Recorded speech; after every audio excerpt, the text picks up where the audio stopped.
Baik, Assalamualaikum warahmatullahi wabarakatuh. Selamat siang Bapak Ibu rekan peneliti sekalian. Terima kasih atas kehadirannya pada sesi sharing kali ini yang kembali lagi kita laksanakan dengan topik analisis varian calling dengan multicolor pada sampel kanker kolorektal. Kemudian di mana narasumber hari ini adalah ada Pak Jembar Pambudi dari Institut Pertanian Bogor dan Pak Daeng dari Senior IT Developer. Baik, untuk pembuka akan ada penyampaian oleh Dr. Vincent selaku Ketua Yayasan. Kepada Dr. Vincent dipersilakan. Ya, tes 1, 2, 3, suara saya bisa kedengeran?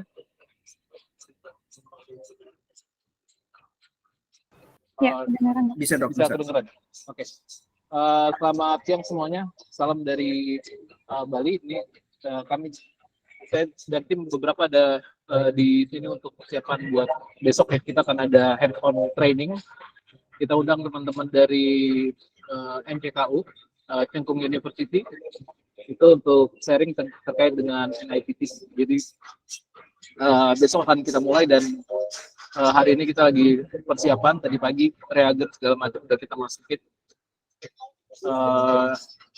Semoga aja nih besok udah bisa langsung jalan. Jadi untuk sesi kali ini kita lagi-lagi di bioinformatik. Mungkin memang belum masuk ke ya memang untuk bioinformatik enaknya kita bisa buka sesi seluas-luasnya ya. Yang untuk hands on wet lab memang kita nggak bisa semuanya, kita akan terbatas ya. Dan itu nanti akan kami sesuaikan dengan topik-topik penelitiannya. Jadi buat besok di di Udayana itu kita siapin untuk teman-teman yang topiknya itu bisa digunakan untuk NIPT. Misalnya ada tim Dr. Gunadi dan Dr. Rizky dari FKKM KUGM, kemudian ada timnya Pak Dwi Sendi terkait thalassemia ya. Kemudian ada timnya Dr. Yeti juga terkait thalassemia, dan ada beberapa tim lagi yang kami ajak termasuk dari BRIN, YARSI, itu juga kami ajak untuk dapat hands-on trainingnya karena penelitian yang mereka kerjakan itu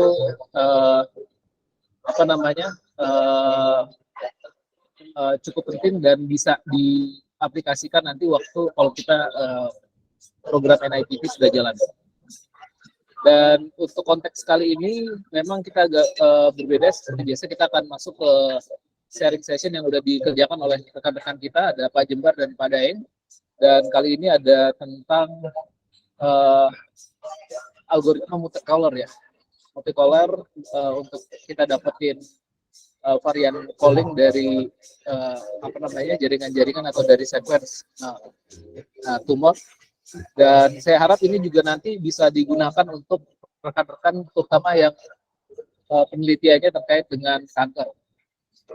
Sekali lagi di sini di yayasan kita nggak cuma support untuk sequencing aja, tapi juga bioinformatiknya juga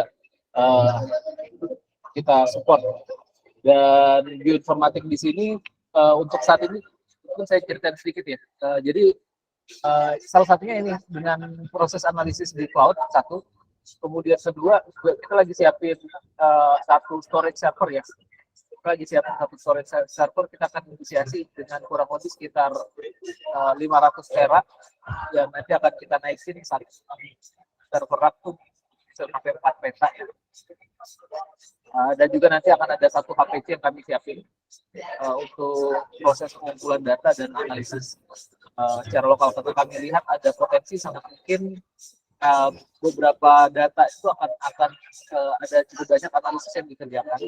Dan karena kalau misalnya ada banyak analisis yang kita kerjakan secara real, otomatis kalau kita tetap stay di cloud, itu cost-nya akan tinggi. Jadi kami putuskan untuk kita bangun satu HPC. HPC itu akan tersusun dari 8 kali A100 ditambah dengan storage server sekitar 4 peta.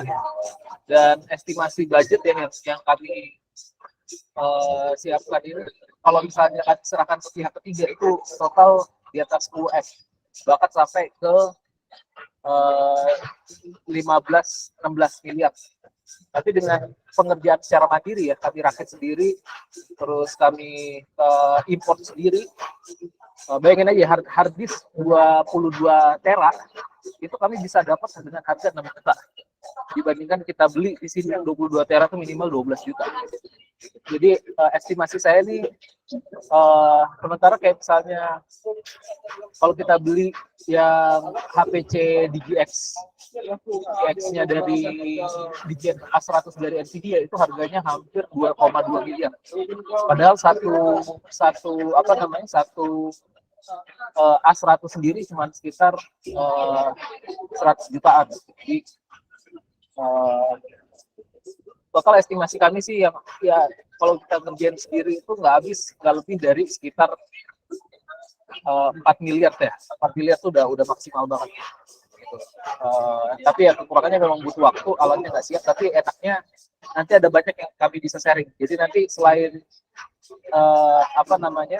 kita sharing terkait dengan algoritma, kita juga akan sharing nanti teknik-teknik, cara-cara pembuatan dan sumber-sumber di mana kita bisa beli. Intinya cost-nya itu bakal jauh kalau misalnya kita bisa kerjain sendiri. Dan itu semangat yang kami harap bisa kita pegang ya. Karena kenapa kita bikin acara-acara sendiri seperti ini? Karena kalau kita bergantung ke orang lain, ke institusi lain, ke terutama peneliti-peneliti di luar negeri, ya pertama data-data yang kita dapat itu otomatis mereka juga dapat produknya, kita nggak akan maksimal di kita. Jadi kalau misalnya kita bisa olah sendiri, nanti setelah kita olah sendiri kita dapat bisa pengembangan produk internal dulu, ya baru setelah itu kita share ke luar. Tapi yang penting saya mau tuh di Indonesia kita dulu yang bangun produknya, produk dari data dari Indonesia, produknya dari Indonesia. Yang kita butuhkan dari luar tuh ya kita butuh contoh arahan, tapi yang kami harap jangan sampai mereka yang ngerjain, yang harus bisa kerja itu kita sendiri. Makanya kita berjuang buat bikin berbagai sesi ini supaya nanti kita juga bisa fulfill kebutuhan teman-teman peneliti untuk kerja di sini. Sama contohnya buat NIPT ya, NIPT yang nanti mau dikerjain itu kan teknik untuk WGS. WGS itu yang kita bisa kerjain untuk NIPT itu bisa dipakai untuk ganti karyotyping, dan itu nggak butuh full WGS, itu cukup shallow WGS dan kedalaman mungkin cuma 1,5 atau mungkin kurang dari 1. Tujuannya tuh untuk melihat distribusi dari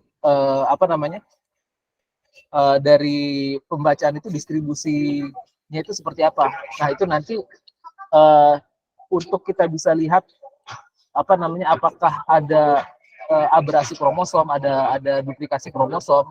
Nah itu kita butuh jumlah sampel yang lebih banyak. Untuk itu makanya nanti setelah kita dapetin tekniknya, kami akan kick off studi awal untuk NIPT, di mana kita akan ngumpulin sampel-sampel dari ibu hamil untuk bangun baseline datanya, yang nanti bisa kita pakai untuk ngerjain shallow WGS untuk melihat karyotyping dan untuk ngerjain rare disease screening ya, ataupun screening yang kita mau untuk dari NIPT. Jadi itu yang saya harap outcome marketnya, dan saya sih cukup pede ya untuk teknik-teknik seperti itu harusnya kita bisa kerjain sendiri untuk ukur nanti dari distribusi di bab filenya dan setiap sampel itu kita bisa bangun untuk lihat berapa standar deviasinya, harusnya kita bisa bangun hal tersebut. Dan ya itu yang nanti akan kita kick off supaya kita bisa mengerjakan. Oke, saya rasa udah cukup panjang dari saya, sekitar 10 menit. Terima kasih untuk waktunya, saya kembalikan ke Mbak Ani. Terima kasih. Ya, baik, terima kasih Dr. Vincent. Untuk materi hari ini akan dibawakan oleh Pak Jembar.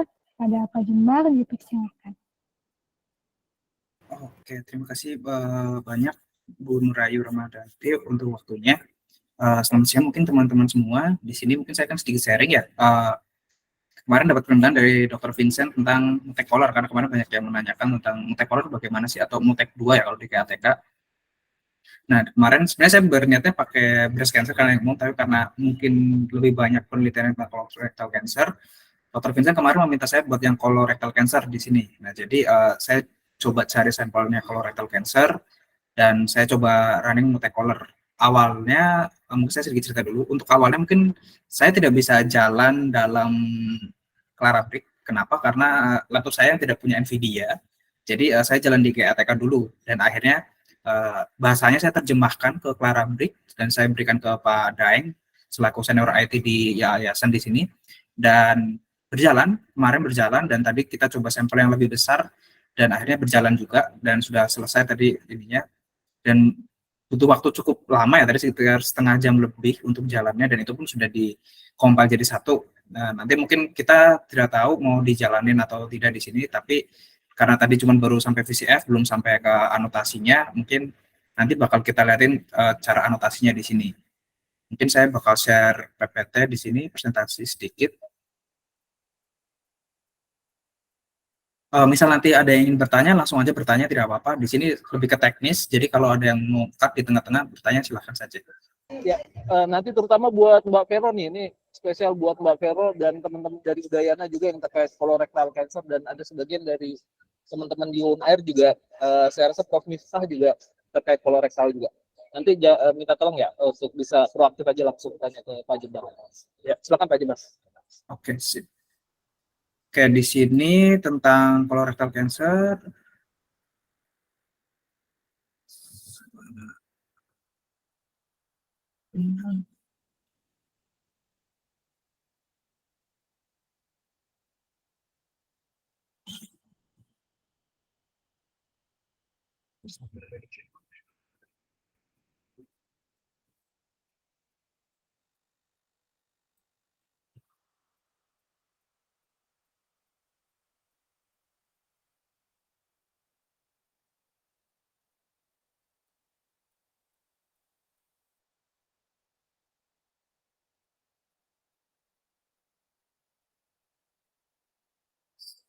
Oke, jadi ini untuk colorectal cancer, gimana sih cara buat varian callingnya di cancer? Buat cancer, ini sebenarnya unik. Di sini saya kasih contoh materialnya. Jadi kalau untuk di cancer atau sel-sel tumor, di mana selnya itu bentuknya sudah mulai metastasis atau dia sudah tidak beraturan ya, jadi tidak layak sel normal. Di sini ketika desain penelitian pun harus dipikirkan kembali. Kenapa? Karena untuk satu orang, satu sampel, itu butuh 2 kali sequencing pada dasarnya yang tepat seperti itu. Yang satu itu untuk selnya yang normal, dia yang menderita cancer, satunya adalah sel-selnya yang mengalami cancer. Itu kenapa di sini kayak saya memberikan 2 vascu sekaligus, karena saya menganggap satunya sebagai normal dan menganggap satunya itu sebagai cancer. Tujuannya apa? Karena nanti akan dibandingkan nih, dia itu ada varian calling yang berbeda tidak antara si cancer dengan si sel normalnya. Karena kalau hanya sel cancer saja, biasanya dia itu hanya memanggil varian calling yang berbeda dengan referensi yang kita gunakan. Seperti contohnya di sini, saya menggunakan GCA yang sudah lumrah, GCA 001405 yang sudah sering saya pakai sebelumnya sebagai referensi untuk alignment-nya. Nah, di sini saya perlu tambah satu lagi, itu untuk yang normal di sini. Jadi satu orang yang sama, tapi dia itu satu sel normal, satu sel cancer. Nah, satu lagi di sini kita harus punya non-site. Non-site itu apa? Jadi dia itu VCF file, di mana di dalamnya itu kita udah tahu kalau orang pada umumnya itu bakal kepanggil di daerah tersebut. Jadi kayak SNP-SNP tertentu atau varian-varian tertentu yang sudah secara umum sudah diketahui. Nah, kenapa perlu ini? Karena biasanya untuk sel-sel cancer itu sensitivitasnya tuh kurang. Kenapa sensitivitasnya kurang? Karena bentuk DNA-nya biasanya sudah tidak normal karena bisa jadi dia udah lebih banyak termutasi, dia udah lebih banyak terdelesi atau dia lebih tidak layaknya sel-sel normal. Itu kenapa kita ketika menjalankan mutek itu, kalau di GATK dia mutek 2, tapi kalau di Clarabridge dia mutek color, itu yang ideal adalah satu orang ada 2 sampel, satu vascu dari sel normalnya, satu lagi vascu dari sel tumornya, kemudian menggunakan referensinya, kemudian satu lagi adalah non-site. Nah, untuk non-site ini itu sebenarnya bisa banyak, bisa 1, bisa 2, bisa 3, ataupun nanti digabung. Mungkin kalau di Braka saya mungkin bisa beri contoh, kalau di Braka saya bisa download di sini untuk di daerah Braka dia ada Braka Index sama Braka SNV. Ini memang di dalamnya itu udah diketahui kalau di situ tuh kalau di Gen Braka tuh harusnya ini loh yang wajib kepanggil Indelsnya, dan untuk SNV-nya untuk di Gen Braka tuh ini gitu. Nah, sedang untuk colorectal cancer saya sempat cari-cari dari minggu lalu, saya belum nemu yang free untuk di-download. Karena yang saya ketahui di sini tuh ada multi-region WS metastasis colorectal cancer ini dari EGA Archive. EGA Archive ini di sini itu berbayar. Jadi kalau mau Ya, download itu sebenarnya kalau mau berbayar tinggal kabarin aja ke kami, nanti kami coba untuk beli Pak Jibang. Nextnya nggak apa-apa, kabarin aja kalau emang ada yang butuh berbayar. Iya Pak, tapi untuk EGA ini sebenarnya saya belum pernah menggunakannya secara langsung. Cuman ini yang terpercaya dan bisa di-download. Karena waktu itu saya pernah download itu yang gratis dari EGA. Dan bentuknya pun nggak semuanya itu dalam bentuk VCF Pak, jadi harus ada yang perlu di-adjust ulang juga. Sebenarnya itu sih yang ingin saya kasih tahu. Jadi mungkin nanti kalau yang emang penelitinya langsung ingin menggunakan dari metastasis colorectal cancer yang sudah diketahui, itu kalau ingin yang berbayar itu ada contohnya di sini, EGA Archive di sini. Ataupun kalau secara keseluruhan, jadi kalau secara genom keseluruhan, non-set itu sebenarnya ada di sini itu, saya dari publikasinya Kemer, di sini dia ngasih tahu untuk seluruhan indels DNA itu di GRCH38 itu diketahui dari GRCH1 dia sampai yang terakhir. Ini formatnya VCF dan memang bentuknya tuh harus VCF. Jadi ini nanti dia bakal dibuat. Nah, untuk sekarang untuk trialnya saya memang menggunakan SNP yang sudah common muncul di sini. Saya menggunakan SNP yang sudah common muncul. Sorry, maaf. Yang tadi boleh ditunjukin bentar, tadi file apa ya? Yang mana Pak? Yang ini? Ini ya. VCF Pak. Dari GitHub. Oh, dia beda. Kok dia agak beda formatnya ya, VCF-nya? Oh, ini kan dalamnya Pak. Saya cuma ngambil dalamnya. Jadi headernya nggak ada di sini. Oh, dia ininya kualitinya cuma paste gitu aja ya? Iya. Jadi ini yang kualiti nggak dikasih tahu. Jadi dia tuh yang udah kualitinya itu udah paste sebenarnya. Jadi nanti di sini sebenarnya bisa dilakukan sih Pak. Nanti saya coba lakukan buat hard filter sebenarnya, nanti minta tolong bantuan dari Pak Daeng nanti. Karena udah dapat VCF-nya, nanti saya minta tolong buat hard filter. Nanti ada yang paste-paste aja kok sebenarnya Pak. Ya, oke. Oke. Jadi ini sebenarnya tanpa header. Jadi kalau boleh tahu ini kromosom, position, ini kalau nggak salah ini info, bukan info ID. Kemudian ini alternatif reference. Kemudian di sini yang terakhir ini infonya dia tuh kualitinya PES atau tidak. Jadi nanti bisa ditambahkan header kalau mau pakai yang ini. Ini setahu saya dari referensi jurnal ini udah ada. Tapi untuk yang di sini saya hanya menggunakan yang umum saja. Karena ambil cepat saja dulu. Nah, untuk workflow-nya, jadi kita perlu alignment nih dua-duanya, dari alignment normal vascu, kemudian tumor vascu. Setelah kita dapat tumor vascu sama normal vascunya, di sini kita bakal dapat nih file BAM-nya. Nah, file BAM-nya ini kita perlu best quality score recalibration. Nah, ini yang butuh non-set tadi. Non-setnya akan digunakan. Kemudian setelah itu baru kita apply BGSR-nya. Jadi kita udah dapat data table-nya, baru kita apply BGSR-nya. Baru dua file BAM ini kita bakal lakuin multicolor dan nanti hasilnya adalah VCF. Kalau secara terperinci tekniknya akan seperti ini. Jadi ini untuk alignment-nya menggunakan Clara Brick akan dilakukan seperti ini. Jadi ini akan alignment dulu nih dari file normal selnya, sel normal, kemudian dapat nih normal BAM, baru kita lakukan alignment yang tumor. Nah, setelah yang tumor dapat, kita lakukan best quality score recalibration menggunakan non-site. Di sini non-site-nya saya tadi pakai yang 00 common all VCF.gz. Ini adalah SNP yang umum. Dan ini juga dilakukan pada tumor juga. Jadi setelah ini dilakukan pada sel normal, dilakukan juga pada sel tumor. Nah, setelah itu kan kita dapat nih normal.bgsr.table. Nah, table ini buat yang apply BGSR. Seperti ini. Jadi di sini adalah perintahnya apply BGSR, referensinya sama, kemudian pada sel normal, kemudian kita recall tadi BGSR table-nya, kemudian outputnya adalah normal abgsr.bam. Hal ini juga dilakukan pada sel tumornya. Nah, setelah dilakukan itu, baru kita bisa lakukan multicolor. Nah, di sini untuk multicolor sendiri, yaitu akan lakukan run seperti ini, di mana tumor dia ada tumor name-nya, kemudian untuk BAM-nya, dia file BAM-nya apa, kemudian normal juga ada normal BAM-nya apa yang udah kita apply BKSR, sama normal name-nya. Name di sini adalah nama sampelnya. Jadi, nah ini nih, saya mau memberitahu kalau di Clara Parabrik dia punya Sorry, perbedaan. maaf Pak Jembar, boleh digedein nggak itu ininya? Soalnya nggak kelihatan dengan kecil banget. Di slide show boleh. Di slide show atasnya supaya bisa kelihatan agak gede.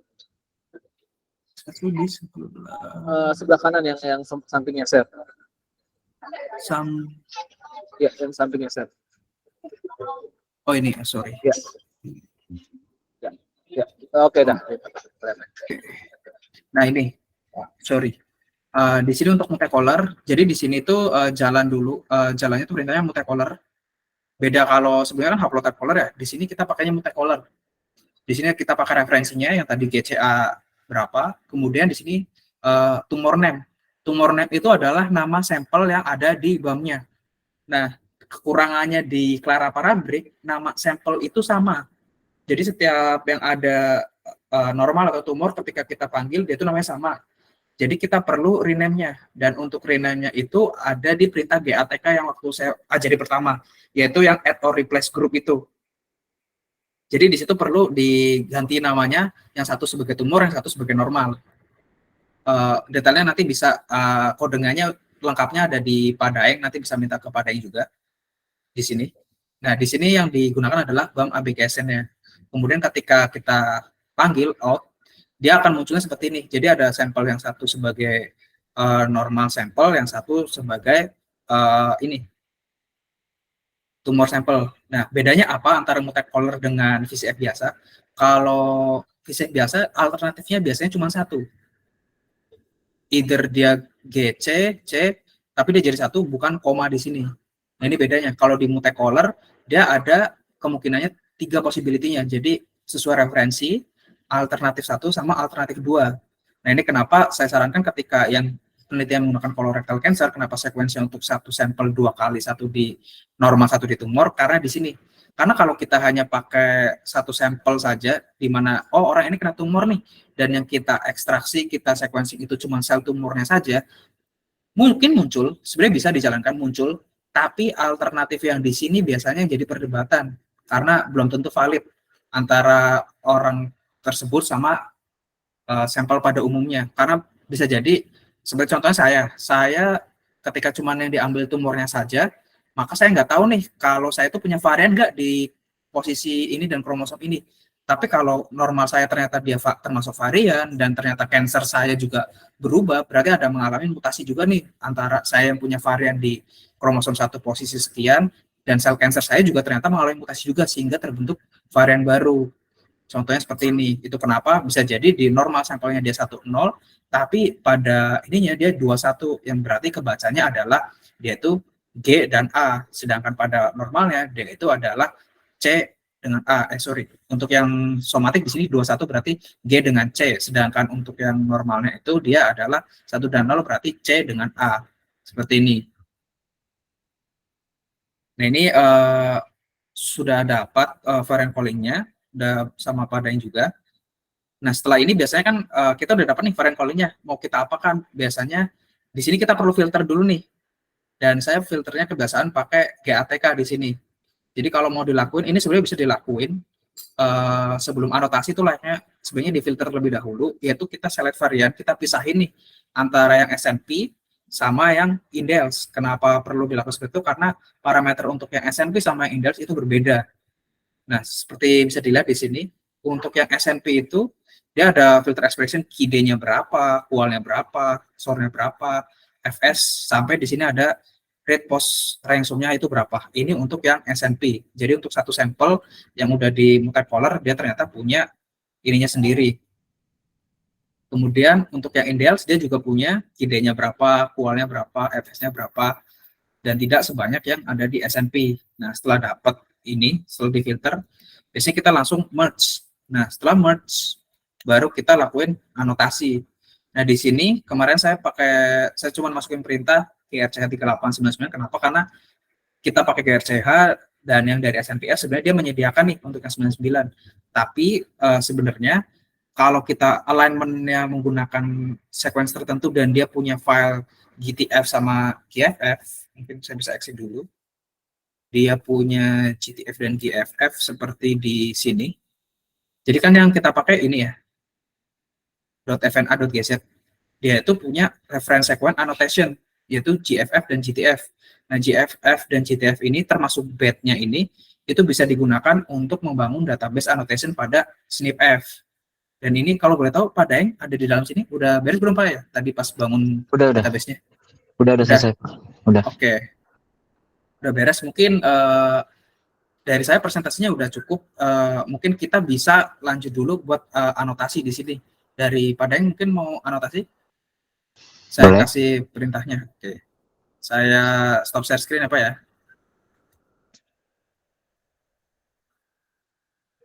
Oke. Silakan Pak Daeng presentasi. Saya kirimkan perintahnya buat anotasi. Nggak perlu difilter dulu karena filter sebenarnya tentatif, tapi untuk penelitian itu sebenarnya harus difilter. Tapi karena di sini hanya demo, kita bisa langsung anotasi aja. VCF-nya bisa dipindah ke SNPF, Pak. SNPF ke dalam folder data. Enggak ke folder data, di file snpf.jar-nya. Sama Deng, itu boleh di resolusinya dikecilin dikit nggak? Biar agak gede tulisannya. Oke, sebentar. Mana kecilnya ya? Ini aja deh. Nah, kelihatan nggak? Ya, sip. Kelihatan ya? Ya.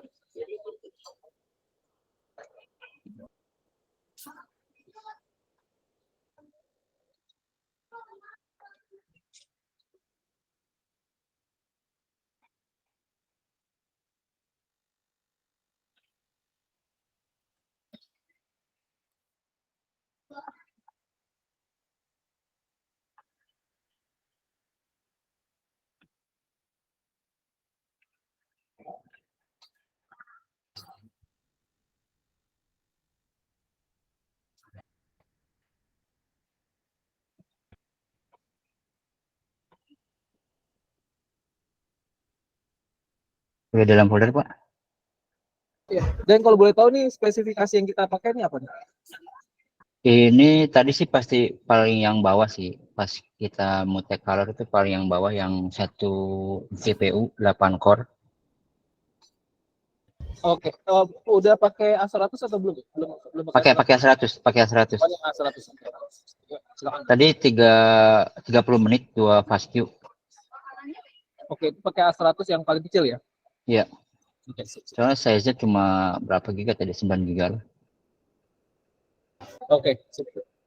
Pak Daeng, saya udah kirim lewat WA ya Pak perintahnya. Mungkin bisa diganti dulu itu.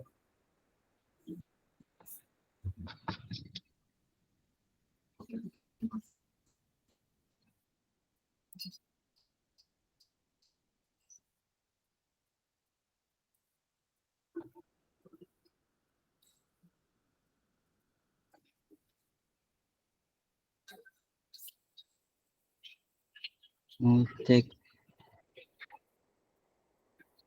Ini yang diganti ya? Yang ininya kan? Sama GRCH-nya Pak, diganti GCA tadi yang kita bangun. GCA. GCA Yang di data itu ya? GCA berapa itu tadi? Enggak usah data, langsung GCA aja Pak, kan kita udah namain GCA. Oh.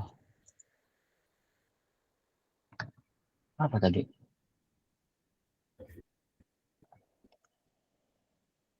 Yang ini ya? Nah itu, iya.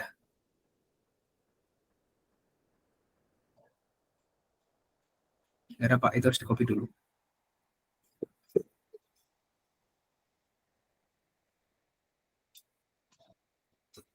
Gitu ya? Ya, coba di enter.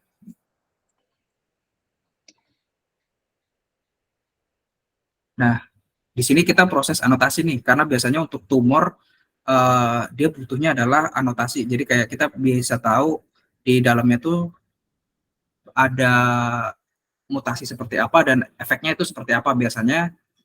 Mungkin saya bisa share lagi. Boleh Pak? Kita tunggu. Boleh. Kita tunggu ini.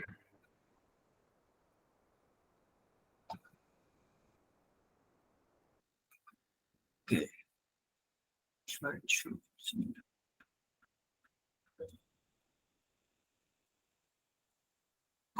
Kecil banget ya ternyata. Jadi mungkin kalau sedikit kelihatan di sini ya, maaf kalau kecil saya setnya belum terlalu ini. Untuk yang bawah ini sebenarnya pakai Python untuk penamaannya, jadi diubah, saya ekstrak jadi Excel itu sebenarnya pakai Python, tapi nanti datanya bisa diekstrak dalam bentuk txt dulu. Jadi di sini hasil anotasinya nanti akan seperti ini, kromosom berapa, posisinya berapa, ID-nya apa, ada atau enggak, referensi alternatif, kemudian di sini info dari anotasinya. Kita bisa tahu nih, ternyata jika pada titik tersebut dia mengalami perubahan, di mana yang seharusnya sesuai referensi dia C, dan jadinya adalah CCTA, di sini kita bisa lihat gene ID-nya apa, gennya dia apa, kemudian annotation impact-nya apa. Nah, biasanya yang diambil itu annotation impact-nya itu yang high. Karena yang low atau yang moderate biasanya itu nggak diambil. Karena ya udahlah, ini tidak terlalu berdampak. Nah, di sini setelah kita dapat yang high, kita bisa tahu nih, high kenapa nih dia bisa high. Ternyata setelah kita cek, di sini dia ada interaction-nya di network type-nya.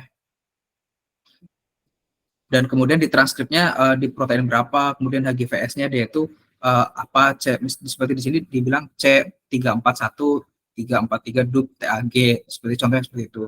Dan ternyata CCTA sendiri dia nggak cuma satu nih efeknya, secara ini juga dia itu berpengaruh di gen yang sama, tapi HGVS-nya juga sama di sini.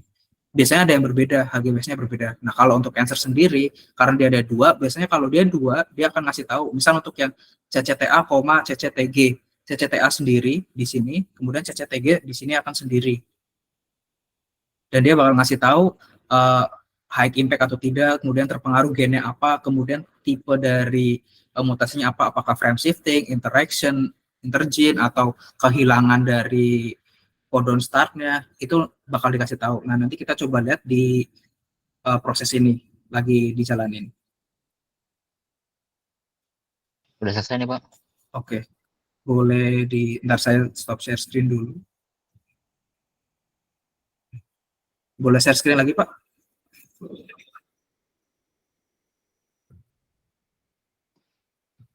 Oke. Ini.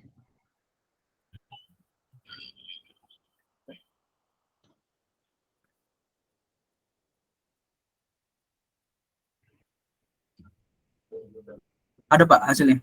Ada ini, output merge anotasi.pcf. Kelihatan nggak? Kelihatan. Ini saya lewat chat ke Bapak, mungkin ke WA aja deh, biar nggak ganggu. Ini Pak, coba di filter, kita ambil annotation-nya yang high saja, biar file-nya nggak terlalu besar.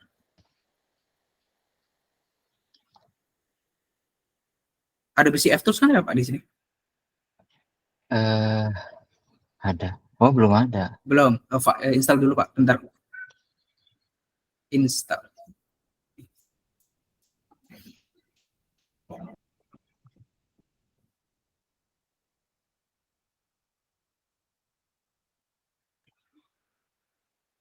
Oh, udah selesai. Oke, coba udah selesai, kita baca output.filter bla bla bla ini. Ada filter. Nah, boleh detailnya Pak. Kan dia di sini lebih kecil ya, karena dia ngambil yang ini. Cuma 753 kilobyte. Karena saya ngambil yang emang impact-nya paling besar. Nah, ini. Kecil. Di sini, aduh, susah ya. Bentar, saya kasih ini lagi. Jelimet, Pak. Ini, saya kirimin lagi Pak ke WA. Perintahnya buat ke bentuk TXT aja biar lebih enak dibaca. Itu Pak.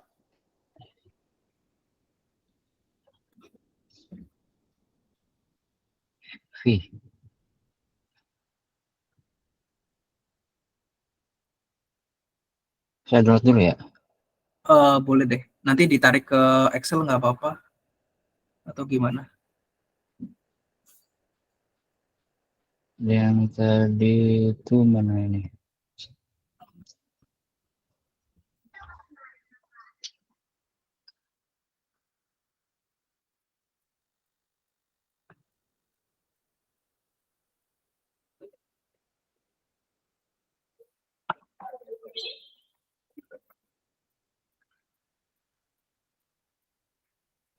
Jembat boleh sambil tanya nggak? Boleh, boleh, boleh. Berarti ini annotation-nya tadi pakai SNPF itu ya, cuma ya varian color, Iya. varian annotation-nya. Iya, betul. Varian annotation pakai SNPF, tapi database-nya kita build sendiri. Kenapa? Karena kan dari alignment yang tadi saya kasih lihat ya, alignment kan kita pakai GCA 001405.15 ya, yang disediain dari NCBI. Dan ternyata dia memberikan file GTF sama GFF, di mana di situ tuh file itu bisa dipakai buat anotasi yang sesuai buat kita alignment sebelumnya. Jadi kalau kita pakai SNPF dan kita download dari database-nya kan ada tuh sebenarnya GRCH 38.99. Saya pernah coba, tapi pas saya cek alamat kromosom sama positionnya, dia beda tipis-tipis. Jadi kayak ada selisih 100, selisih 200. Nah, saya takutnya nggak valid di situ. Sebenarnya mungkin karena ini mutasi kan bisa jadi kan di range tertentu ya. Jadi kalau SNPF kan dia ada kalkulasi range tertentu masuk.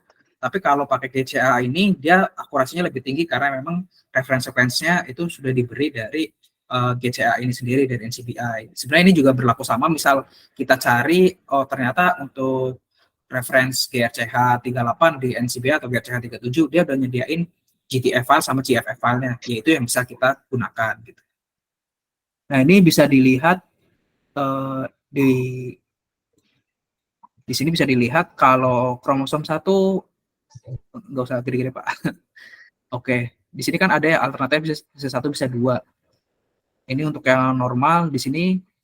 Ini saya udah ambil yang tinggi semua. Tolong di zoom dikit ya. Nah ini. Nah ini di sini bisa dilihat. Sebenarnya kalau di VCF-nya dia ada infonya, info untuk annotation-nya. Jadi ini tuh sebagai alel seperti yang tadi slide saya punya, itu sebagai alel, splash donor varian berarti nama apanya, kemudian friendship varian. Nah, ini adalah yang terjadi di dalamnya seperti itu. Kemudian annotation impact-nya itu high semua. Ini yang saya ambil karena biasanya ini yang paling berpengaruh nih bagi para peneliti. Biasanya kan yang diambil yang high ya. Kemudian ketika yang high, kita bisa cek, oh ternyata pada sampel berupa tumor colorectal cancer ini yang mengalami mutasi dan efeknya tinggi itu ada pada gen-gen ini atau region-region ini. Seperti contohnya di sini ada SAMD11, ternyata dia high. Kenapa dia high? Ternyata di sini dia mengalami splash donor varian atau destructive inframe deletion dan spesial region varian dan lain-lainnya seperti ini. Biasanya dikumpulin. Kemudian ada di sini di bawah contohnya C frame shift varian high. Oh ternyata di gen di sini dia mengalami frame shift nih variannya, bukan silent mutation atau bagaimana. Biasanya data-data ini nih yang nanti akan diterjemahkan oleh para peneliti yang lebih ahli di ilmu dasarnya. Kalau saya mungkin nggak begitu paham tentang cancer karena saya tidak mendalami di cancer, tapi setahu saya adalah oh ini annotation impact-nya high kenapa? Ternyata dia frame shift varian. Nah dari frame shift varian ini nantilah peneliti itu yang akan menyimpulkan seperti apa. Dari saya mungkin serinya seperti itu. Mungkin kalau ada pertanyaan silahkan. Berarti ini untuk si algoritmenya sendiri dia udah komparasi dengan database untuk yang untuk melihat apakah impact-nya itu high atau enggak, dan alasannya nanti langsung dimasukin gitu ya Pak? Iya betul Pak. Jadi kena di sini high semua. Balik lagi ya Dok, mohon maaf. Di sini saya pilih high semua karena biasanya yang tadi kan 53 MB ya. Datanya itu cukup besar. Pasti ada yang moderate sama yang low. Nah di sini saya cuma filter tadi pakai BCF. Saya mau ambil yang high aja nih karena biasanya yang dibutuhin para peneliti itu yang high saja. Makanya dan datanya juga lebih kecil. Jadi biar bisa ditampilkan di sini. Sama di sini ada pertanyaan juga dari Miss Warfatah, penentuan high atau moderate annotation impact itu sampai sejauh mana kita bisa percaya anotasinya. Nah ini balik lagi itu dari GenBank-nya. Jadi dari GenBank-nya sendiri, dari NCBI, dia udah ngasih GTF sama GFF, di mana emang dia tuh udah ngasih tahu kalau di sini referensinya, misalnya kromosom 1, bahasa nomor 100.000, yang referensinya dia harusnya A, ternyata terbacanya CTA, A, atau yang lainnya. Ternyata dia tuh impact-nya besar. Kenapa besar? Oh ternyata setelah dicek secara struktural proteinnya dia mengalami frame shifting nih proteinnya, atau ternyata codon start-nya hilang atau bagaimana. Seperti itu maksudnya Pak Miftah. Oke. Pak Fatah. Kalau waktu kita mau melihat apakah referensi di NCBI-nya itu ada kode tertentu nggak yang diambil dari perbarisnya ini? Yang NM ini ya? Yang iya. Yang NM berapa gitu ya? Atau yang mana? Yang mana maksudnya dok? Maaf dok, saya nggak. Maksudnya kalau ini kan ada misalnya nih yang di baris satu kan tadi ada apa mutasinya karena apa? Nah itu kalau misalnya kita mau lihat penentuan high-nya itu dari NCBI itu apa namanya kode apa yang kita perlu ambil untuk dimasukin ke website NCBI buat dilihat. Kita cek di NCBI-nya. Nah, sebenarnya dari NCBI-nya itu dia ada database-nya gitu dok. Jadi misal kayak contoh nih tadi ID-nya tertentu atau kromosom 1 sekian kita udah muncul nih. Kayak misal mungkin saya gampangnya misal kromosom 1 bahasa 100.000 ternyata dia teridentifikasi sebagai RSID sekian atau dia ES2 berapa yang ada di sini nih. Di belakang-belakang kan dia ke belakang-belakang Pak. Maaf. Kan di sini udah jelas ya kromosom 1 posisi sekian. Nah, di sini kan ada NM bla bla bla. Nah, ini tuh nama gennya yang ada di gene bank. Dan kita bisa tahu kalau yang paling belakang ini kan dia HGVS ya, Human Genome Variation ini tadi yang paling belakang ini yang C.683_7006+, ini tuh di database-nya udah dikasih tahu kalau dia itu impact-nya high, kemudian pengaruhnya apa yaitu in-frame deletion atau splice donor varian, itu dia udah ngasih tahu seperti itu dok. Jadi ini bisa berarti tinggal lagi. kita tinggal ambil di situ untuk lihat pasti ini ya. Iya kalau betul. Ya, makasih Pak Jibat, silakan. Udah sih sebenarnya dok dari saya, mungkin kalau dari yang lain ada pertanyaan atau tidak, karena sebenarnya sampai sini udah bagus gitu. Oh oke, buat Ibu Mentari. Jadi untuk GECH 38.99 itu dari SNPF sebenarnya dia menyediakan database-nya sendiri dan itu bisa di-download dari ininya secara langsung dari SNPF. Tapi untuk GCA ini sendiri kan kita alignment-nya pakai GCA ya. GCA mungkin saya share screen lagi sedikit. Screen.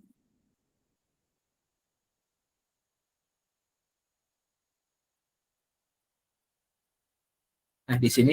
Jadi kan saya sendiri kan di sini alignment si FASTQ filenya referensinya adalah pakai ini. GCA 00145.15 full analysis set fna.gz.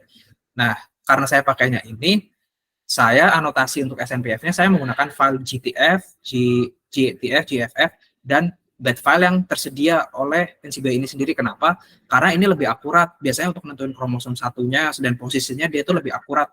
Sedangkan kalau yang GRCH 38.99 biasanya dia ada selisih ketika dicek kayak selisih 100, 200 atau ya di angka ratusan seperti itulah posisinya. Jadi yang seharusnya tadi yang tadi Pak Daeng kasih kan hampir sama seperti yang ini ya bentuknya. Bersama seperti ini kan kromosom position ID. Nah, di sini ketika kita cek gene ID-nya atau HGVS-nya ini, ketika dicek di gene bank-nya, biasanya di sini selisih dikit. Jadi di sini kan 25225.720 bisa jadi 710 atau 620 itu ada kemungkinan kalau kita pakai GRCH 38.99 biasanya kayak gitu. Makanya disarankan kalau kita alignment-nya menggunakan apa, ya kita anotasinya menggunakan yang udah disediakan. Kalau memang ada, kalau toh nggak ada, ya udah berarti ada galatnya beda posisi di situ. Karena di sini kan kita haplotype color-nya satu titik tertentu ya, bukan yang genom rentang tertentu. Kalau genom rentang tertentu mungkin kita bisa anggap, oh ya udahlah itu bisa ditoleransi. Tapi kalau yang kita udah spesifik, oh itu spesifik nih, kita pakai haplotype color yang satu titik tertentu. Ya kalau dari SNPF dia biasanya masih mentolerir nih beda 100, 200 seperti itu. Tapi kalau kita sudah pakai referensi yang disediakan dari GCA-nya sendiri yang ada di sini, akurasinya lebih tinggi seperti itu.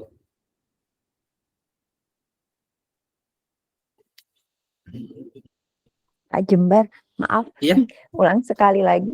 Jadi kan ini tadi pemilihan yang annotation-nya itu database-nya sesuai dengan referensi yang kita gunakan. Nah itu tadi kok saya agak bingung antara GCA sama GRCA-nya, bisa tolong lihat halamannya lagi nggak Pak tadi yang dipilih sama Pak Jembar? Oke. Yang barusan dijelasin. Oke, jadi GCA itu kenapa saya pilih karena dia yang digunakan untuk alignment FASTQ-nya, seperti itu intinya Bu. Nah seperti itu tadi kan tadi ini kan ya. juga GRCA. Ini kan GRCH 38 kan. Tapi yang GCA itu udah ada memang sudah ada di NCBI-nya juga udah ada ini ya. Iya, jadi Terus ini kan dari NCBI. Jadi kan karena saya alignment-nya pakai ini, saya harus bangun database di SNPF pakai file GTF, GFF, dan bed file yang ada di sini karena dia udah bundling gitu. Jadi ibaratnya kayak, oh sepaket nih, kamu alignment-nya pakai yang ada di sini, ya saya kasih anotasinya sekalian nih. Tapi sebenarnya kita juga bisa anotasi ini pakai GRCH 38 yang 99 tadi. Cuman biasanya dia ada galat selisih gitu loh, maksudnya. Oke. Jadi pilihnya saya annotation-nya yang bawah itu tulisannya annotation GFF GZ, kalau enggak ya bawahnya lagi ya. Itu kenapa ada 2 ya, Pak? Dua-duanya dipakai, Dok. Jadi dua-duanya GTF dipakai. Iya, jadi GTF itu dia sebagai jeansnya, GFF itu sebagai regulation-nya. Jadi regulation. Jadi di sini dia sebagai gene-nya, dianggapnya di sini sebagai file gene oleh SNPF, sedangkan si GFF ini dia dianggapnya sebagai regulation. Sebenarnya menggunakan salah satunya bisa, tapi kalau ada dua-duanya itu akan lebih akurat lagi. Oke. Nah, terus sama satu lagi tadi ini kan Pak Jembar itu kan pakai non file ya, non mutation atau non apa tadi? Iya, non-site. Non-site. Nah, itu jadi dia fungsinya apa ya, Pak ya? Jadi kan bisa diulang lagi nggak? Oke, kenapa pakai non-site? Jadi mungkin saya sembari share screen ya di sini dikit. Non-site ini pas alignment BAM-nya itu ya? Alignment yang kedua, Dok. Alignment yang kedua. Jadi gini. Jadi kan awalnya kan kita alignment tuh alignment yang normal FASQ sama tumor FASQ. Nah, normal FASQ sama tumor FASQ itu kan nanti ngasih BAM file. Nah, BAM file ini terutama untuk yang tumor itu perlu di base quality score recalibration, yaitu pakai BQSR yang ada di Clara Parabric. Di GATK dia beda lagi nama perintahnya. Nah, ini tujuannya untuk apa? Karena biasanya untuk sel-sel tumor ketika diekstraksi DNA-nya dan di sequence, kualitinya tidak sebagus sel-sel normal DNA-nya. Biasanya tidak sensitif dan bisa jadi variannya tidak tercall. Itu kenapa kita pakai non-site ini. Jadi non-site ini bakal diambil kromosom dan positionnya, itu buat dia di alignment lagi nih. Jadi kayak parameternya dikurangin, sensitif yang harusnya skornya misal kualitinya seharusnya 30, tapi ketika ada non-site, oke deh kita turunin jadi 20 biar lebih sensitif lagi, biar dia tuh terpercaya terpanggil nih di area itu beneran ada nggak varian di area tersebut. Nah, ini bisa pakai saya pakai 00 common all .vcm.gz. Ini adalah SNP yang udah common pada human. Kenapa saya pakai ini? Karena ini yang udah common. Sebenarnya ada yang all, alamatnya nanti bisa saya share juga. Sebenarnya ada di PPT-nya, sama Pandang juga ada. Alamatnya ada. Untuk yang common itu apa SNP-nya? Untuk yang all itu apa? Itu ada ukurannya lebih besar lagi, 1,5 GB. Saya nggak pakai itu karena biasanya lebih lama untuk proses alignment-nya. Itu. Nah, tapi kalau di sini ini untuk yang tumornya ya, untuk evaluasi BQSR pada tumornya ya, tumor filenya. Iya, sebenarnya tumor file sama normal dilakuin nggak apa-apa, karena kita nggak tahu hasilnya gimana, tapi ketika ini dilakuin, intinya kita bakal lebih pede kalau, di area itu tuh harusnya dia ada low varian, dan misal kualitinya rada low, ya harusnya dia tetap terpanggil gitu. Intinya seperti itu. Berarti non-site itu adalah tumor dong. Dari non-site itu reference yang dari jaringan tumor atau gimana? Atau dia jaringan normal? Harusnya kalau jaringan normal kan berarti variannya bagi yang normal, bagi yang sampel normal. Kalau secara umumnya, non-site adalah area yang kita ketahui dia harusnya muncul varian. Intinya seperti itu. Karena di sini tumor, mungkin saya bisa contohnya di sini kayak BRCA. Kalau BRCA kan bisa download ya secara gratis. Kalau BRCA itu dia nyediain nih indeksnya sama SNV-nya. Jadi 2 VCF ini itu bisa kita pakai untuk misal nih ibu sequencing di area BRCA untuk ini breast cancer, dan kita nggak yakin nih dia udah beneran ter-align atau belum, kita bisa pakai BRCA Index VCF sama BRCA SNP ini yang memang harusnya dia di situ tuh ada variannya, itu bisa pakai yang ini untuk yang BRCA. Nah kalau untuk colorectal cancer saya nggak nemu sebenarnya untuk yang seperti BRCA ini. Kalau untuk colorectal cancer mungkin kalau dari penelitian sebelumnya udah yakin nih di gen ini di kromosom sekian posisi sekian harusnya dia tuh ada varian atau ada insersi delesi. Ya udah berarti kita pakai itu di data VCF untuk non-set buat mastiin di proses alignment itu sensitivitasnya kita turunin nih biar emang dia nantinya misal ada tapi kualitinya kurang bagus dari segi sequencingnya dia tetap terpanggil, sebenarnya seperti itu. Oke, berarti kalau ini kan yang sudah ada BRCA kelainan pada gen BRCA-nya ya, berarti misal ya seperti tumornya gitu ya, yang nggak normalnya, tapi nanti dibandingin jadi jaringan tumor dibandingin dengan referensi jaringan tumor juga gitu yang sama-sama biasanya kualitasnya sama-sama jeleknya gitu ya, nggak sebagus yang normal. Gitu ya Pak Jadi Jember biar ya? emang iya kurang lebih seperti itu. Biar nantinya varian dibentuk VCF-nya dia kepanggil. Jadi kan takutnya kita udah susah-susah sequencing ternyata sebenarnya dia ada tapi karena quality sequencingnya saja yang rendah malah jadinya nggak muncul gitu. Nah nanti impact-nya di file yang tadi yang hasil anotasinya jadinya nggak muncul, harusnya oh ada nih dia harusnya memang high nih di gen tertentu kayak yang tadi Pak Daeng berikan contoh itu yang hasil anotasinya seperti itu. Tapi berarti kalau yang ini dia cuma bisa untuk menilai bagian BRCA aja dong ya. Kalau padahal kan kita tadi melakukan WES kan. Jadi yang lainnya nggak keukur juga dong BQSR-nya kalau untuk regio lain selain gen BRCA. Gen BRCA ini contoh Bu, yang tadi saya pakai itu bukan untuk gen cancer, bahkan dia itu sebenarnya kayak secara umum. Kalau mau pakai yang cancer sebenarnya lebih cari referensi lagi, harus lebih deep lagi cari referensinya udah ada atau belum. Kalau saya sepanjang saya cari, saya nemunya mikrosatelit di sini. Jadi memang indels yang memang harus ada di DRCH38 atau di human. Saya cuma nemunya ini dan saya belum sempat bikin file VCF-nya karena di sini dia nyediain VCF tapi tanpa header. Jadi ini harus buat dulu sebenarnya. Nanti sebenarnya itu bagian bioinformatiknya dari ibu sendiri ketika penelitian, dan dari ibunya bilang, oh saya ada nih jurnal terkait ternyata yang diketahui itu gen A, B, C, dan di area sekian, mohon dibikin VCF-nya biar nanti pas proses alignment, pas proses BQSR sama apply BQSR, dia tetap kemungkinan terpanggil di situ. Oke Pak, paham. Mbak satu lagi mumpung ingat, ini kan pas alignment itu Pak Jember tadi melakukan realignment berdasarkan indel nggak? Jadi setelah indelnya dideteksi, jadi sebenarnya ada ya kan BQSR. Jadi kan kita udah dapat BAM-nya, kita realignment. Sebenarnya BQSR ini tuh semacam realignment, tapi kita cari nilainya dulu. Itu dapat normal .bqsr.table. Ini tuh nilainya. Nah dari situ baru kita apply.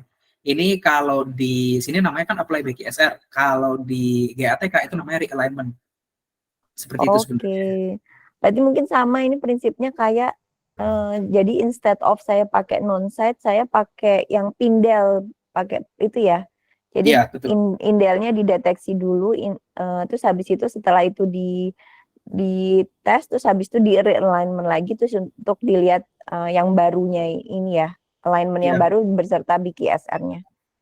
Oke. Ya, terima kasih. Nah, kenapa saya di sini pakai apply BQSR karena ini yang tersedia dari Clara Parabric. Jadi Clara Parabric sebenarnya dia mengadaptasi dari GATK, di perintahnya ke sini seperti itu Bu. Kenapa saya pakai apply BQSR, tidak pakai GATK yang sebelumnya yang pindel atau realignment target lagi seperti itu.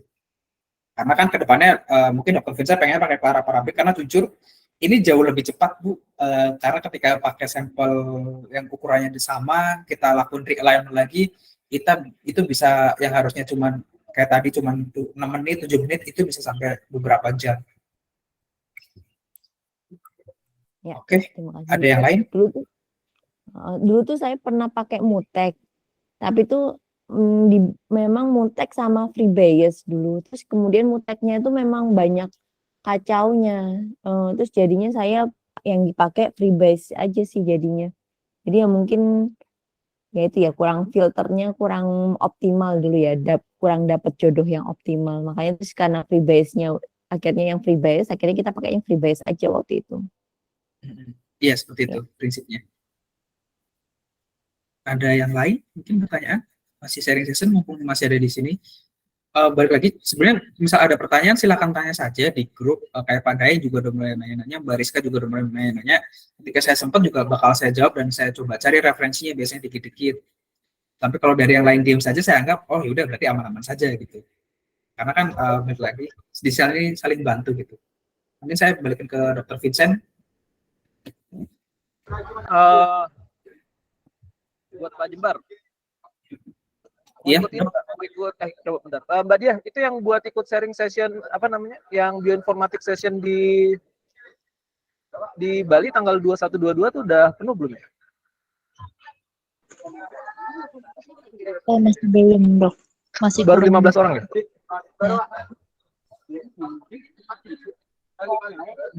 Berarti masih ada tiga slot lagi ya? Boleh ada yang nambah lagi. Iya, kalau Pak Jembar mau ikut nggak tuh buat itu? Ya di tanggal 1-22 tuh kita ada sharing session dari NCKU itu terkait bioinformatik buat ini bioinformatik NIPT. Jadi ibu hamil tuh nanti pilihnya. Data-datanya dan itu real data ya. Kita langsung dari hands on web lab-nya dari sampel real itu. Sebenarnya kemarin kan di-share ke grup ya, Dok ya. Dan saya ada saya jujur nggak bisa karena itu di hari kerja saya sebenarnya. Karena kan saya sebenarnya masih kerja ya sebagai bioinformatik juga gitu di perusahaan saya gitu. Jadi rada susah. Oh iya, Dok. Oke. Apa mungkin nanti next-nya ya. Mungkin kalau next-nya weekend atau apa, saya bisa ikut di situ. Ya. Oke. Oke, saya balikin ke. Oh ya, satu lagi. Tadi kalau untuk angka real kan sempat dikerjain di CPU sama GPU ya. Itu berarti di GPU tuh cuma butuh 6 menit ya. Dan itu pun juga kita pakai yang 1 A100 berarti ya. Iya, Dok. Jadi sebenarnya sampelnya kan ganti ya, karena kan saya laptop ya, Dok ya. Baik lagi saya laptop dulu nih kerjanya, karena datasetnya saya pakai yang kecil dulu, terus tadi saya gedein setnya. Tapi memang untuk proses realignment itu bisa sampai 20 kali lipat lebih lama, Dok, kalau CPU base.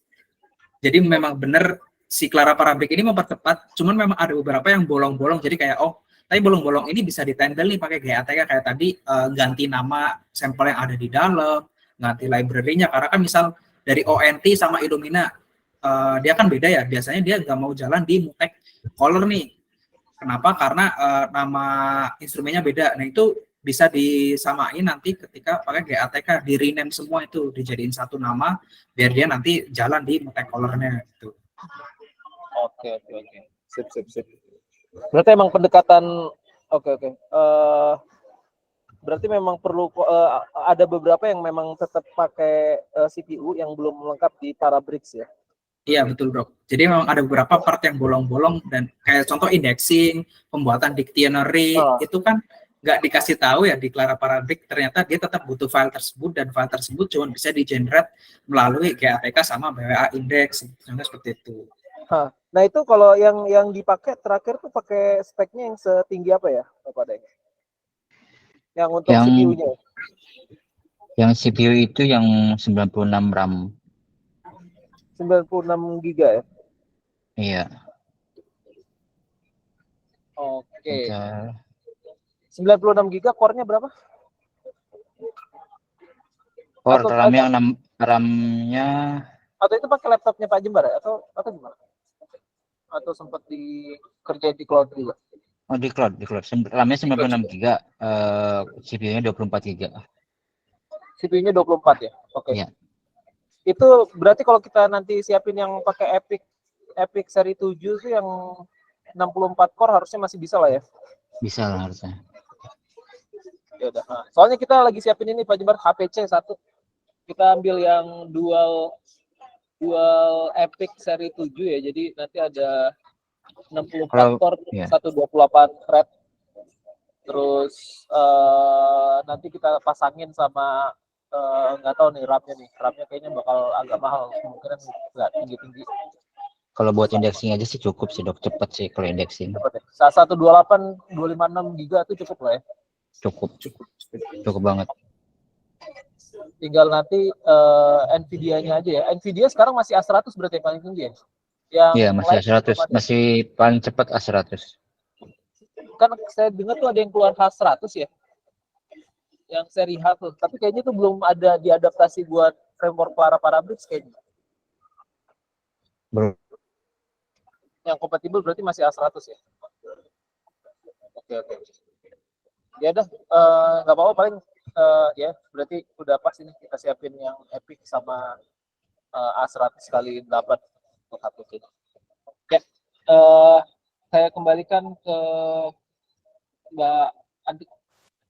Atau mungkin dari yang lain ada yang mau tanya, tapi saya balikin ke Mbak Andi. Iya, baik. Mungkin kalau dari saya ada pertanyaan untuk Pak Jembar. Tadi kalau hasil anotasi yang mutek ini misalkan ada perubahan dari referensinya dan alternate-nya, itu kita perlu anotasi lagi nggak Pak ke web parsom gitu? Atau udah nggak perlu ya? Sebenarnya kalau mau validasi boleh sih sebenarnya seperti itu dilakuin. Cuman karena saya tadi balik lagi hasil muteknya saya anotasi pakai yang udah bundle gitu. Sudah sebundling seperti GCA 00 berapa titik 15 itu kan udah bundling ya karena udah ada GTF, GFF-nya. Ya udah saya nggak validasi lagi karena biasanya kalau yang udah bundling dia biasanya lebih akurat kayak gitu loh.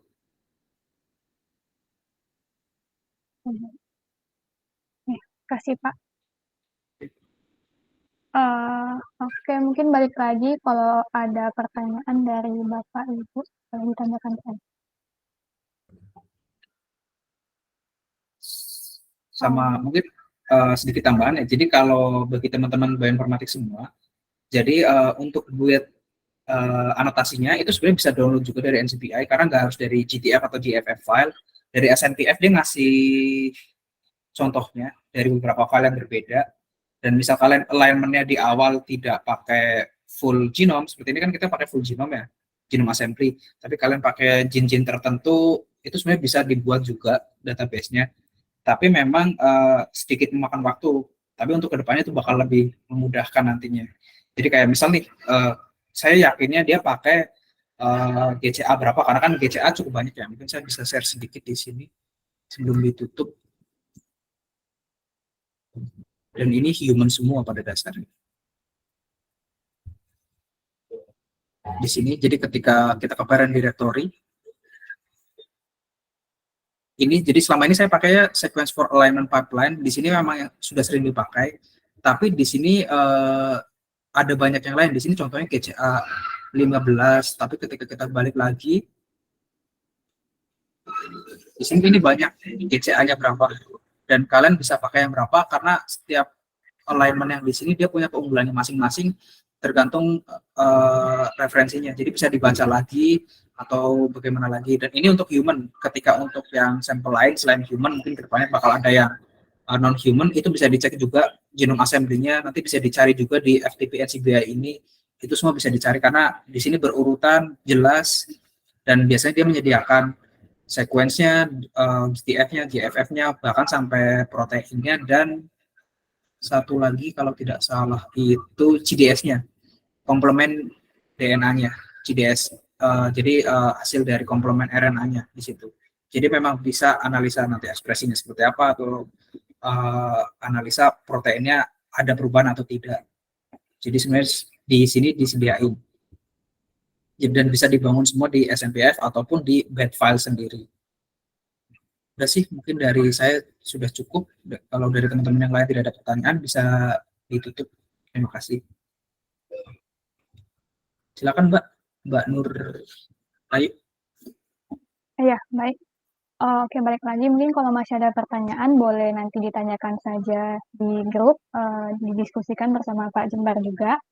Kalau masih belum ada, mungkin ada penyampaian dari Dr. Vincent untuk penutup. Silahkan kepada Dr. Ya, oke, terima kasih. Ya, jadi ini yang sesi yang kepingin kita dorong, sesi berbagi, dan utamanya itu arahannya itu kita untuk bisa support teman-teman peneliti gitu. Jadi ke depan kita akan bikin banyak sesi-sesi seperti ini, dan kita juga akan siapin tools-tools ya. Nanti spesial untuk yang di Bali itu kita akan siapin untuk apa namanya, untuk hands-on langsung di apa namanya, A100 untuk Clara Parabricks. Jadi ya, terima kasih banyak buat Pak Jembar, buat Daeng, Anti, dan rekan-rekan yang sudah mempersiapkan. Pada dasarnya ya kita akan dorong terus untuk supaya kita bisa mengembangkan keterampilan seperti ini, dan kita akan support terutama rekan-rekan seperti Pak Jembar yang bersedia untuk berbagi untuk rekan-rekan sekalian. Buat dia masih ada di sini, dia Masih, Dok. siap, minta tolong ya rekaman sama slide-nya dimasukkan ke dalam satu folder, terus foldernya minta tolong di-share ke rekan-rekan sekalian yang di grup-grup peneliti. Oke. Ya. Oke, mungkin dari saya itu saya kembalikan ke untuk next-nya, kayaknya kita akan kita akan bahas NIPT ya next-nya ya. Jadi nanti habis training di Bali kita akan ada siapin sharing session, kita akan bahas terutama NIPT dan ya ada banyak hal-hal seru yang nanti mungkin kita bisa diskusikan. Nanti mungkin NIPT itu dia akan terkait juga dengan cell-free ya. Cell-free DNA, yang mana tekniknya itu kita bisa pakai juga untuk evaluasi apakah ada rekurensi dari tumor-tumor tertentu atau enggak, cukup dari sampel darahnya. Nah ini yang cukup menarik nih, dibandingin kita ekstraksi solid cell, tapi kita juga bisa kembangin teknik untuk gimana caranya kita lihat apakah ada muncul mutasi-mutasi spesifik yang memang tadinya ada di sel kanker yang masuk ke dalam darah yang bisa kita deteksi. Harapannya sih kayak gitu sih yang teknologi cell-free ini. Mungkin juga kalau misalnya nanti database-nya udah well established, sebelum kankernya muncul kita bisa deteksi di darahnya. Harapannya sih seperti itu ya. Cuman ya pokoknya semangatnya kita mau buat itu terbuka buat Indonesia ya. Jadi target kami adalah supaya informasi-informasi yang ada itu kita sharing, kita distribusikan, kita utamakan teman-teman peneliti di Indonesia.